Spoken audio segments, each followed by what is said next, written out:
Hi guys, how are you? And welcome to my Tuesday Talks. Today we are doing the part number 2 of the macros talk that we started last week. So today we're going to talk about why it's important to track our macros and how we can set up those proportions of our macros according to our goals and to our activity level. So let's get started.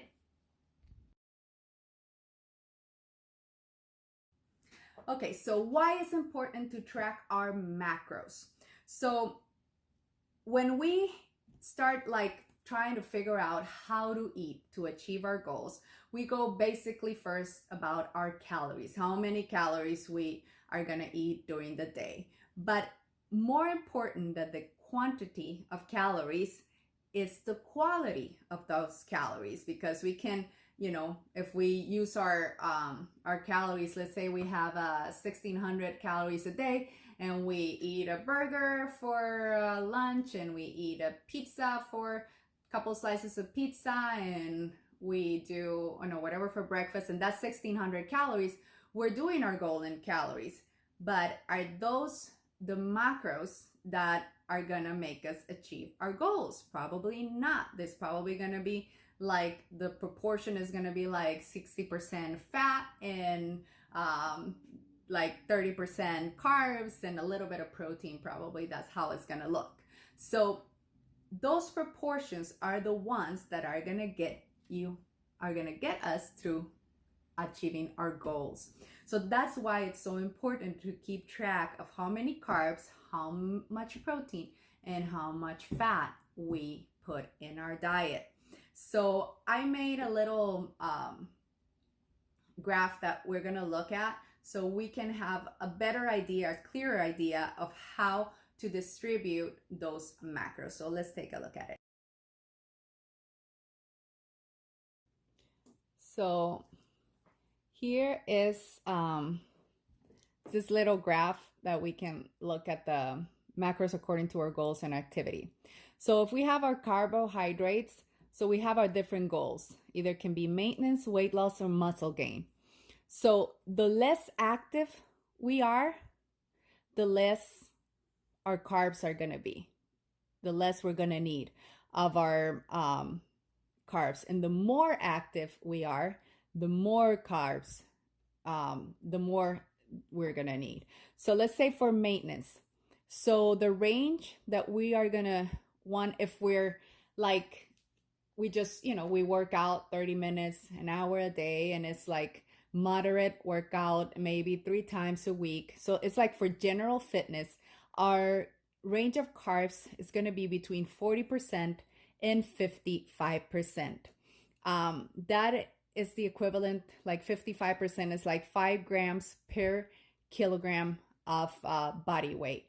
So that's the range we're going to be if we're looking at maintenance. And if we are generally, active. And then if we are moderate and we do high intensity training, so we work out most of the days of the week, then that range could go between the 50% to 65% of your macros that is going to come from the carbs.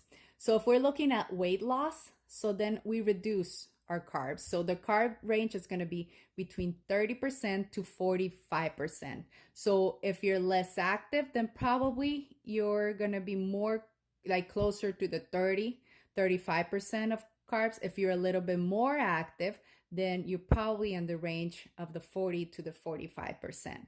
And then if you want to gain muscle, then if you're less active, you probably stay around the lower end, the 30%. If you're more active, then you shoot around the 40% in the carbs. Then for protein, so everything kind of goes the same, less active to more active. So the protein for maintenance, if it's for general fitness and you're just you're looking to maintain, so then it's around 10%. It could be between 10% and 15% of your protein intake. It should be protein intake. So that's 0.8 grams per kilogram of weight to be around the 10%. Then if you are more active and you have more high intensity workouts, then you're between 15% and 30% of your calories should come from protein sources. Then for weight loss, it's between 20 and 30%. You need to keep that protein high because you're probably going to be working out more, and you need to have your protein to help build the muscle and repair the tissues. And then for muscle gain, protein is essential. So see, we go more to the higher end of the spectrum here. So it should be between 25 and 40% of your calories should come from protein, because if you want to gain muscle, you need to work out, you need to lift those weights, lift those heavy weights, have the muscle break down and then repair, and you're going to need that protein to do that. And we have fat at the end. So for maintenance, your for general fitness, like we were talking before, is between 25 and 35% of your calories should come from fat. And we're talking fat, the good fat, the unsaturated fats. And then for moderate to high intensity, between 30 and 35% is where the range should be. When you're looking at weight loss, then you can decrease that percentage. So you're going to take it more to between 20% and 25%. And still, you have to try to choose those healthy fats that your body needs. And then for muscle gain, it can be a little bit more. So you range between 20 and 30% of your intake should come from fat. And this depends on how active you are. So if you're more active, you can range here. If you're less active, you can go around here. So this is like an idea of how the macros go and how they can be distributed. Okay, so basically after looking at the graph, what we can understand is like the more activity you do, the more exercise, the more active you are, then the more carbs you need, right? Basically, that's how it goes. And the more calories you would need. So you restrict your calories if you want to lose weight, then you have to figure out how many calories. And from those calories that you need, like to lose, let's say, a pound a week, then you distribute, okay? If I want to lose fat, then I have to distribute it this way according to what we saw. If you want to know specifically, this gives you a better, like a broad idea of how it works. But there are macro calculators online that are really, really easy to use. The ones I recommend that I personally have used are the one you find in bodybuilding.com and MyFitnessPal. They would give you like the main. Bodybuilding is more focused on like those results. MyFitnessPal will give you more like health focus goals. So it's gonna differ a little bit one from the other. My personal favorite is going like 45% carbs, because I've noticed like I love my carbs. So for me, it works better if my diet is 45% carbs, 35% protein, and the difference is on the fat. So you have to adjust them, and that's like a kind of a starting like a guessing, like try and error game, right? So you kind of start looking what works for you, how you feel after a few days of certain distribution. If you feel full of energy, if you feel like you're lacking energy, maybe you need a little bit more carbs. So you need to adjust it. So there's like no specific formula that would fit everybody. So there's the range that could work, is specific to each of the goals. But when you get like really, really to it, then you have to figure out what works for you. So those macro calculators would give you pretty close what you would need if you want to maintain, if you want to lose, or if you want to gain muscle. When you want to gain muscle, as we look in the graph, you have to have that good amount of protein. So between like the 30 and the 40% of protein. So how do we figure this out, and what do we need to know? So first, we have to have our goal clear. You need to know exactly what you want. If you want to just keep your weight, if you want to lose fat, or if you want to gain muscle. So that's what you first need to understand and have really clear before you figure out your macros or your calorie needs.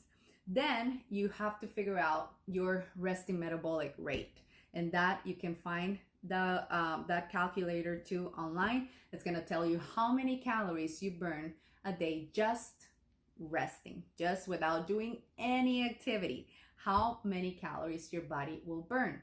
And then after that, you have to understand your activity level. So according to your activity level, then you will add those calories to what you need a day, because the more active you are, the more you burn, the more calories you can consume. And if you're not too active, then you have to consume less. And all that is like built into the formula in the macro calculators that you can find in MyFitnessPal and bodybuilding.com. So it will make you choose from sedentary, from active to very active. So then it puts into consideration your activity level, and it helps you figure out how many calories you need a day. And then it will give you, like in the macro calculator, it will give you how you can distribute according to your goal those calories. So how many calories from that will be from fat, how many from carbs, and how many from protein. So I hope this talk today helped you understand a little better how the macros can really, really help you achieve your goals, feel good while you're doing it. And it's not about cutting like all the carbs or cutting all the fat. The body needs all of them for different functions. So as long as we have balance, and according to the goal, you adjust it, you can eat your carbs, you can have your protein, and you can have a little bit of fat, and you're gonna feel so much better than if you just keep one of the macros nutrients out of your body, or if you put it down to really low levels, which is what like some of the diets do. Like they go either high on fat, low on carbs, or high on carbs, low on fat. And to me, it's more about the balance, because I think like when we take away something from the body, then we crave it more. So it's just finding that balance that will help you achieve your goals according to your activity level and according to your needs. So thank you so much for watching. Reminding you, like always, to subscribe to my YouTube channel, Keisha space Fit Fun Style, and you will find more fit tips, more about this little talks I do on my Instagram page every Tuesday, and also workout videos and exercise tutorials too. So thank you so much for watching, and we'll see you next week. Bye.